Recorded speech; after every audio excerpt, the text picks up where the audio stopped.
Comments by the Afghan government, by the Taliban government, by Wakil Ahmed Mutawakel and Mullah Omar, the leaders over there who have commented today, in which they denied that Osama bin Laden has ever organized terrorism out of Afghan territory. One official calling that lies, lies, lies, lies. And there's a certain amount of black humor also now setting in as, like other Americans, national security officials, intelligence officials, the first thing they felt when they saw what's happening and what we're looking at on our screen here was shock. But that is turning now to anger. And when I asked whether there were considerations being given to some sort of retaliation against targets in Afghanistan, one official said, "I wouldn't be planning your vacation there if I were you." David Ensor, just quickly, when they describe this new and specific information, do you know enough about the kinds of sources or the kinds of the methods here that you could characterize where this information might be coming from or in what form? Well, they are not saying anything specific about exactly what the nature of this information is, as you can expect, Judy. However, when I talk to officials about the kinds of information that they would be gathering now, they confirm that that information includes passenger lists of the aircraft that were downed, videotape at airports from cameras, from security cameras in the airports. In a few days, they will have cockpit recordings. And there's also a limited number of people who are suspected of belonging to terrorist groups who are known to be able to fly aircraft. And it looks as if at least some of the personnel involved in this plot must have been able to do that in order to carry off this set of attacks, Judy. Absolutely chilling to hear you say that, David, that there are people in these organizations, and we now know it, who could fly commercial jetliners to do these horrible, unspeakable acts that have been committed today in the United States. And now, as we look at live pictures of New York City, where the smoke still billows from the location of the World Trade Center's buildings that were 100 stories high, now completely decimated. Smoke coming from those buildings 6 hours after the collapse of these twin towers. To Atlanta and to my colleague Joey Chin. Judy, we want to bring our viewers up to date. Of course, it's just after the top of the hour, and many people are probably tuning in at the top of the hour trying to understand the events of the day. So we want to bring you up to date on what we know, what we've been able to learn throughout the course of the day's events. There were two airliners just about 18 minutes apart this morning, which crashed into the twin towers of the World Trade Center at separate times. Both planes apparently had been hijacked. One of them was an American Airlines flight. The other is believed to have been a United Airlines aircraft. Now, the buildings collapsed not long after the attacks, and as you see, the people in the streets below just were rained on with the debris from these collapsing buildings. There are tens of thousands of people in these buildings on any given day at the World Trade Center, but officials say they do not yet know how many people may have been killed, and they do not want to venture a guess until they know more, until they have more solid information about what's happening. Again, the effort still to control the fire at the World Trade Center. Now, about a half hour after the second attack in New York, an American Airlines jet crashed into the Pentagon building. You see it there. Again, the plane was believed to have been hijacked as well. The building has burned throughout the day as firefighters have worked, trying very hard to get the blaze under control. Parts of the Pentagon building, you see it there, have collapsed. The casualties there are expected to be high, but again, we don't have any firm numbers yet on that. About the same time, a fourth plane was hijacked this morning. This one was believed to be a United flight from Newark, New Jersey, bound for San Francisco, and then it crashed in western Pennsylvania, about 80 miles south-southeast of Pittsburgh. Again, CNN continuing to follow up on all fronts. We want to return now to New York, and from his rooftop vantage point, CNN's Aaron Brown. Aaron? Joey, thank you. Shimon Peres, the Israeli foreign minister, has been active in Israeli governments for as long as most of us can remember, and has witnessed more of these terrorist attacks than any of us should experience. He joins us now to talk about this one. Good evening, sir. Thank you for joining us. Good evening. Thank you. Before, sir, we get to any of the specific questions, let me just ask you first, if I may, for a reaction to what has taken place here. Our heart is with America, and our heart is with the thousands of families that have lost their children, their brothers, mothers. For Israel, it's a day of mourning. We announced that tomorrow the whole nation will be mourning.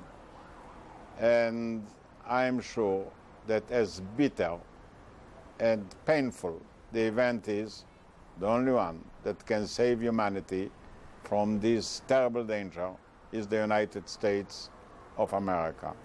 It was not an attack only upon America, but an attack upon civilization, an attempt to introduce the rules of jungle in our life, not to permit people to fly freely, to walk safely, to be assured at the places they live. It is like a declaration of war or an introduction of a terrible arm, and we have to draw all the conclusion fully, uncompromisingly, and right away. Sir, you have been a soldier, a leader of a country. You have been privy to some of the most detailed intelligence reports there are out there. Are you surprised by the sophistication that must have been at play to carry out these attacks? It's a sophistication of the most evil kind. You know, only evil people can arrive to such a sophistication. And the measures must be radical as the evil itself. I think what should be done is to identify every country that hosts or supports terror and declare those countries as terrorist countries. I think there must be a call to all religious leaders, Christian, Muslim, Jewish, to condemn fully, without an excuse, all the suicidal bombers, suicidal person, who in order to kill others, they kill themselves. It's against the basis of our life. It's against the gospels of every believer. And then again, we have to organize ourselves globally, because we are going over from a world of enemies, where you have had armies to face them, to a world of global dangers that we don't have yet neither a strategy nor an army to stop it. We have to get ourselves organized properly and fully and immediately. Mr. Foreign Minister, I hope you'll answer this. Let me ask it anyway. Did the government of Israel have any intelligence prior, any indications prior that something like this might happen? Not specifically. We have had warnings, and there are all the time warnings. But we know, and all of us are aware of some of the addresses from where terror can origin. But anyway, I don't have any specific information, and I wouldn't like to blame anybody without full knowledge. I understand that, and let me then, just for the record, ask the logical follow-up, which is, since the attacks themselves, has Israeli intelligence picked up any information that suggests who might be involved in this? Any information we shall have, we shall hand over immediately to our American friends. And we also send right now, a plane with our rescue team, which is already on the way. Whatever we shall be able to do, or we can do, in order to be of help, we shall do it full-heartedly, without any reservations. Permit me to say that today each of us feels American, like an American, with all the seriousness, all the pains, and all the determination. Sir, do you have any doubt in your mind that the root of this attack on the United States today, the root of it took place in the Middle East, that the events in the Middle East, the organizations in the Middle East, do you believe that to be the case? I think we have to bring an end to the conflict in the Middle East, but there were already acts of terror in the United States disconnected from the Middle East, and there are in many other places the same story. We have to put an end to terror because it's a danger to every person and every country, no matter where it is. So the reasons are important, but the attraction to use terror in order to kill in order to threaten is existing everywhere. It's not connected to a specific case or specific place. Sir, thank you. Shimon Peres, the Israeli foreign minister, a long-time Israeli leader in any number of governments, joining us from Jerusalem tonight, where it is a little bit after 11 o'clock, about 10 minutes after 11. Thank you, sir, for joining us. We are getting information now that one of the other buildings, Building 7 in the World Trade Center complex, is on fire and has either collapsed or is collapsing.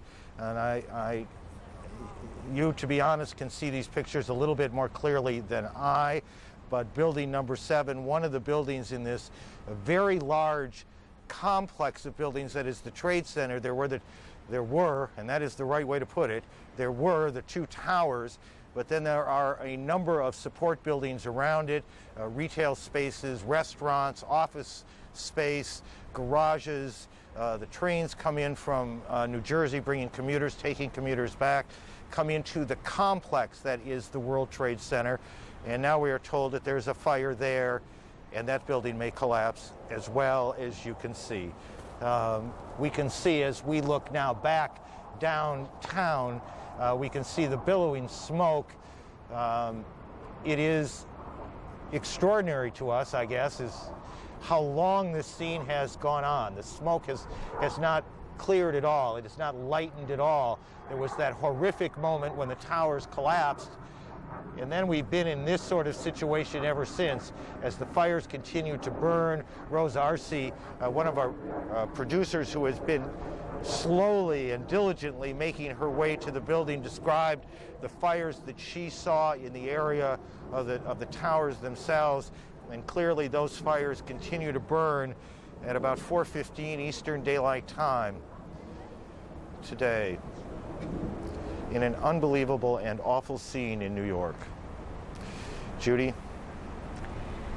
Aaron, for those of us who don't know that area of Lower Manhattan, you are explaining something that is important, because I think the belief had been that there were just the 2 towers, but you're now telling us that there are several other buildings that make up the complex of buildings. And as Aaron is just saying, and we're hearing for the first time, one of these support buildings is on the verge of collapse, if it has not already collapsed. It looks to me, as it may to Aaron as well, with these live pictures, that smoke is so black that it may be the result of a fresh part of this terrible disaster.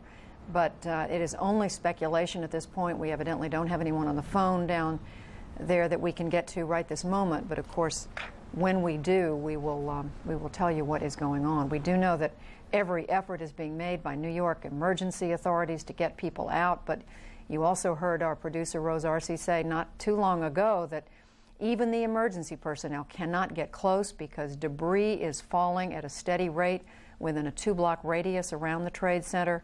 And even their most heartfelt efforts to get in there and rescue people, they just can't do it because the risk is too great.